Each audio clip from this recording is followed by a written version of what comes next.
Hello everyone, welcome back to our YouTube channel. In today's video, we are going to teach you how to download Voicefy AI on your iOS or on your Android phone.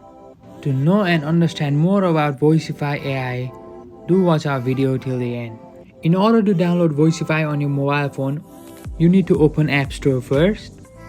Then on the right side on the bottom of your screen, you can see a small search menu. You need to tap on that. Then a small search bar appears, and on the search bar you need to type Voicefy AI. Then the Voicefy AI appears. Then you need to click on the get button, which is on the right side of the screen. Then your video will start downloading.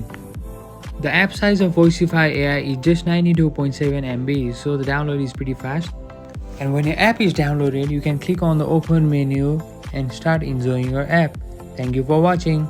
For more updates and teaching videos, do subscribe our YouTube channel.